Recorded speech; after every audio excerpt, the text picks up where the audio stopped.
ಮುಖ್ಯಮಂತ್ರಿ ಆದ್ನ ನಾನು ಆಗಿಲ್ಲ. ಹಣೆ ಬರದಲ್ಲಿ ಬರ್ದಿರ್ಬೇಕಲ್ರಿ, ಅದ್ರಲ್ಲಿ ಆಗಿದ್ರೆ ಆಗ್ತಾರೆ, ಇಲ್ಲ. ಈಗ ಆಸೆ ಬಿಡೋದು ಯಾರು ಬೇಡ ಅಂತಾರ? ಈಗ ಮುಖ್ಯಮಂತ್ರಿ ಆಗ್ಬೇಕಂತ DK ಶಿವಕುಮಾರ್ ಹೇಳೋದೇನು ತಪ್ಪಿದ್ಯಾ? ಆಗ್ಬೇಕಂತ ನಾನು ಮಂತ್ರಿ ಆಗ್ಬೇಕನ್ನೋ ಹೇಳೋದು ತಪ್ಪಿದ್ಯಾ? ಅದರೇ ಇಲ್ಲ. ಕೊಟ್ರೆ ಆಗ್ತಾರೆ, ಕೊಡದೋದ್ರೆ ಹೈಕಮಾಂಡ್ ತೀರ್ಮಾನ ಮಾಡ್ತಾರೆ. ಅದರಲ್ಲಿ ಯಾಕೆ ಇದು ಮಾಡಬೇಕಾಗತ್ತೆ ಅಲ್ವಾ? ಹಂಗಾಗಿ ಇದರಲ್ಲಿ ಯಾವುದೇ ರಾಜಕೀಯ ಮಾಡೋದು ಬೇಡ. ಹೈಕಮಾಂಡ್ ಏನು ನಿರ್ಧಾರ ಮಾಡ್ತಾರೆ ಅದಕ್ಕೆ ನಾವು ಸಾಕ್ಷಿ ಆಗ್ಬೇಕಷ್ಟೇ.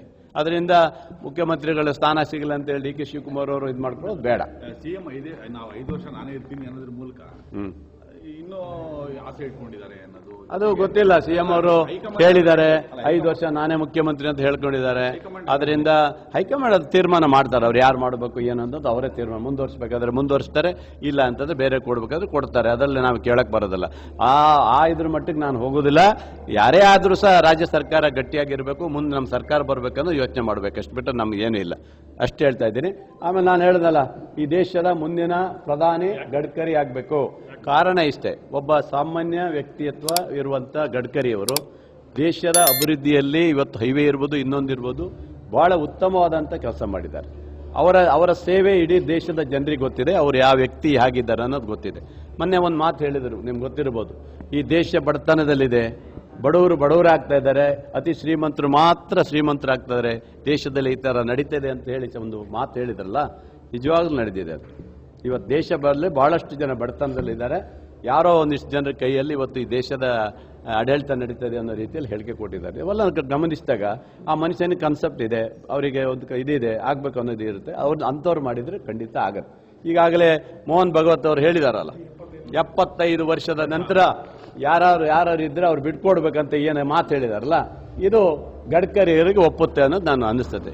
ಪಾಪ ಏನು ಅನ್ಯಾಯ ನೋಡಿ, ಯಡಿಯೂರಪ್ಪನರಿಗೆ 75 ವರ್ಷ ಆಯ್ತು ಅಂತ ಹೇಳಿ ಕಣ್ಣೀರು ಹಾಕಿ ಕಳಿಸ್ಕೊಟ್ರು ಇದೇ BJP ಪಾಪಿಗಳೆಲ್ಲ. ಆದರೆ ಮೋದಿಜಿಯವರಿಗೆ ಮಾತ್ರ 75 ವರ್ಷ ಆದ್ರೆ ಇದ್ರ ಬಗ್ಗೆ ನೀವು ಇಳಿಬೇಕು, ನೀವು ಇರಬೇಕು ಬೇಡ ಅನ್ನೋದು ಇವ್ರು ಯಾರು ಮಾತಾಡೋದಲ್ಲ ಅಲ್ವಾ? ಅದು ಮುಂದಿನ ವರ್ಷ ಹೇಳ್ಬೇಕಲ್ಲ, ಈಗಲಾದ್ರು ಈಗಿಂದೆಲ್ಲ ಚಾಲನೆ ಮಾಡ್ಬೇಕಲ್ಲ. ಪಾಪ ಯಡಿಯೂರಪ್ಪನವ್ರು ಇಳಿಸಿ ಅನ್ಯಾಯ ಮಾಡಿ ಅಯ್ಯೋ ಅಂತ ಹತ್ಕೊಂಡು ಕಣ್ಣೀರು ಹಾಕೊಂಡು ಪಾಪ ಹೋದ್ರು. ನಮ್ಗಳ ಎಷ್ಟು ನೋವಾಗಲ್ವಾ? ಒಬ್ಬ ಹಿರಿಯ ನಾಯಕ, BJP ಕಟ್ಟಿದಂಥವ್ರು, BJPಯಲ್ಲಿ ಇವತ್ತು ಅಧಿಕಾರ ತಂದಂಥವ್ರನ್ನ ಕಣ್ಣೀರು ಹಾಕ್ಸ್ಬಿಟ್ಟು ಇವತ್ತು ಕಳಿಸ್ಕೊಡ್ತಾರಂದಾಗ, ಹಂಗಾದ್ರೆ ಮೋದಿಜಿಯವರಿಗೆ ಏನು ಬೇರೆ ಕೈದ? ಮೋದಿಜಿಯವರು ಹೇಳಿದ್ರಿಂದಲೇ ತಾನೇ ಮಾಡಿದ್ದು, ಯಡಿಯೂರಪ್ಪನವ್ರನ್ನ ಇಳಿಸಿದ್ದು.